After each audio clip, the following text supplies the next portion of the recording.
It's Stacy and Carol. Carol is filling in for Tony this week on Murder in the Morning. And Carol, I don't know that you and I have ever talked football before. I don't think we ever have. I do think you're a Minnesota Vikings fan.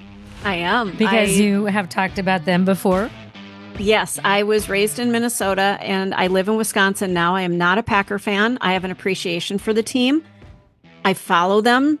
A lot of times they're on and my team, the Vikings, are not in this area. So it's just something I watch because I'm a football fan. But as we speak, I'm actually wearing a yellow and purple Viking sweatshirt. I didn't even plan this.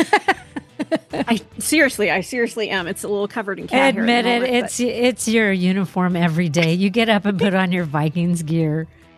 I kind of do. I wear the Helga hat, and we should not have done this story last week because I was just in a tizzy about some things that happened to Kirk Cousins, my quarterback. Oh yeah, I'm sorry to hear that. Yeah, that really stunk. But hopefully things will change at some point. We've never won a Super Bowl. We've been there 4 times, walked away empty-handed. The Vikings have never ever won a Super Bowl. No. Wow. No. Now, I am a Minnesota Twins fan, and we have won the World Series a few times. So at least we've got something. We've never won the Stanley Cup, I don't think. Not in my lifetime, we haven't. But as far as sports go, the Vikings are really just sad and pathetic. And I say that as a lifelong fan. I grew up with a purple bedroom. I am a fan, so I'm a Prince fan as well. But it all worked together quite well. Purple's my color. Everything I look at in my room right now is purple. Even my Google, my Gmail account has a purple border. So I live and breathe purple. So nobody come at me because I said the Vikings are pathetic. They just are. Hey, and I'm a Chicago Cubs fan, so we're long suffering. At least we got that one World Series win in 2016. I never thought I'd see the day. Mm-hmm. But, you got to stick with your team, good or bad. You have to. And believe me, as a Viking fan, there's been a lot of things. Just look up Minnesota Vikings and boat trip. You're going to come up with some information and go, wow, that was something. I really, after you're done listening to the podcast, definitely go look that up because it's quite a story. But the reason we're talking about football today. You should. I'm gonna. Do you follow the Bears at all? I'm really not that big of a football fan, but I also live 2.5 hours from Kansas City. So this whole area is all Chiefs. Everybody's Chiefs.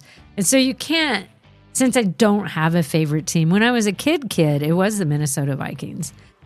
But yeah, we all had favorite teams as a kid, and mine was Minnesota Vikings because my dad was a big football fan, so we'd watch football whenever my dad was around. See, I didn't know this. Yeah, when I was a kid. And that was a long, long, long, long time ago. Why? Why would you didn't live in Minnesota, right? No. Maybe I liked the purple. I don't know. I think we all had to come up with our own teams and nobody took them, so I took them or something. I have no idea. I had no idea. Because my dad lived in Chicago, so, the Cubs were just a no-brainer. So that's why I'm a Cubs fan. But if you live in Chicago, if you live in Illinois, the Vikings are a thorn in your side. Yeah, and I never lived there, so he lived there. So I don't know. I don't know why I was a little Minnesota Vikings fan as a kid, but I was. Interesting. But now it's everybody. Like, you can't live in these parts without getting behind the Chiefs. I mean, that's just impossible. Yeah, exactly. I'd be banished. Ugh. The town would kick me out. Yep, they would. Nobody'd have any time for you. No. I'd have to give it up. The reason we're talking about football on Murder in the Morning, people are scratching their heads, is because a former Tennessee Titans staff member has been arrested for poisoning deaths of a mother and her unborn child. What the hell? Oh, my God. This story, they must have some evidence that really connects him to this. They have to. So Shockwaves reverberated through Nashville as Blaise Taylor, a former member of the Tennessee Titans staff, faces 2 counts of first-degree murder in connection with the tragic poisoning deaths of Jade Benning and her unborn child. I'm assuming the child is his? That's what yeah. Okay, this was orchestrated by the Deputy United States Marshals in Utah following a grand jury indictment issued in Nashville. Jade Benning's untimely demise occurred under some circumstances that were just a little bit too much. It marked a grim milestone on her 25th birthday. Her 25th birthday. Yeah. Ugh. She was rushed to Vanderbilt University Medical Center on the night of February 25th of 2023. Benning's condition deteriorated rapidly, culminating in her tragic passing. Tragically, her unborn fetus also succumbed to the poisoning on the 27th of February, amplifying the magnitude of this tragedy. Now, according to reports, Blaise A. Taylor, alleged to be the father of Benning's unborn child, telephoned emergency services on the night of the 25th, expressing concern over what appeared to be an allergic reaction suffered by Benning. However, investigations spearheaded by Homicide Unit Detective Adam Reese unveiled a chilling narrative of alleged poisoning. Months of meticulous investigation involving corroboration between homicide detectives, forensic scientists, and medical professionals culminated in Wednesday's indictment against Taylor. The former defensive analyst with the Utah State University football team in 2023 swiftly relocated to Utah following those deaths, but the long arm of justice finally came up with him. Authorities indicated that, I skipped a part. We have been tirelessly working to bring closure to the tragic loss of Jade Benning and her unborn child, remarked Detective Adam Reese, highlighting the relentless pursuit of justice in this case. Authorities indicate that Taylor is alleged to have administered the fatal poison to Benning without her knowledge during a visit to her Lebanon Pike apartment on the fateful night of February 25th, 23. The indictment charging him with 2 counts of first-degree murder underscores the severity of the allegations levied against him. So I'm assuming he didn't want this child, and he didn't want her in his life, is what I'm guessing. That's all I can think of. And they must have done an autopsy and found some antifreeze substance in her that led this, because they don't really say how they know he poisoned her. So there has to be something in her system that shouldn't have been there, obviously. Mm-hmm. So if he poisoned her and she's pregnant with his kid, it makes you think that he didn't want the child, which none of these ever make sense to me, because I guess they think they can get away with it because he doesn't want a kid. So now he's going to be in prison forever. Yeah. For murder. Well, which is worse. Yeah. Having a kid and having to pay support and having it looks like he child. Was employable. Like he had several different jobs and, looks like he's making football a career. He could have done really good things. Not saying he had tons of money for child support, but I'm going to guess he had enough.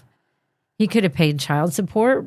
So what's worse, being in prison your whole life or paying child support? It just makes no sense. And if it's her that he doesn't want to be in a relationship with, then break up. People do that every day. They absolutely do. And that's something that Tony and I always talk about. Like when we cover a case where, a fiance killed a fiance. It's like, just be done. Walk away. I understand you might, lose out on some money or something of that nature, but which is worse? Because I can tell you prison is not a great place. I've walked through a prison and I was mortified. I've never been behind bars. I don't plan on ever doing it. Yeah, giving up the rest of your, because this could be like a 25 to life sort of sentence. Easily. He could be put away forever. And, in today's world, maybe 30 years ago, poisoning somebody and calling it an anaphylactic reaction or something, nothing would have happened. But nowadays, oh no, sorry. No, they check that shit out. There's no way you're going to get away with this crime. So anybody listening thinking I'm getting great ideas of how to get rid of my, boyfriend or husband or wife or whatever, you're not going to get away with it. You're just not. And I almost would put money on it, since they have kept all the information about why he's being charged under wraps. But I'm going to guess there was some stupid computer search.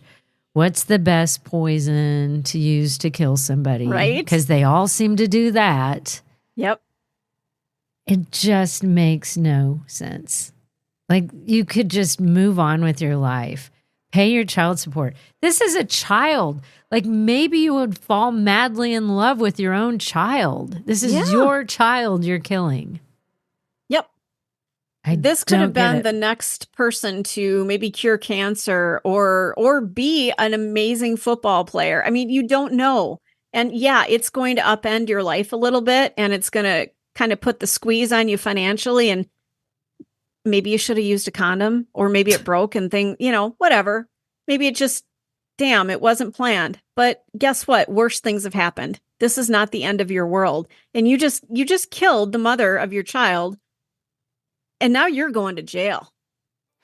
You're locked into the Hidden Killers podcast. Want more? Start binging on all of our true crime podcasts right now through Apple Podcasts and get an ad-free experience when you sign up to be a True Crime Today Premium Plus member exclusively on Apple Podcasts. More of the Hidden Killers podcast dropping soon. Press subscribe now.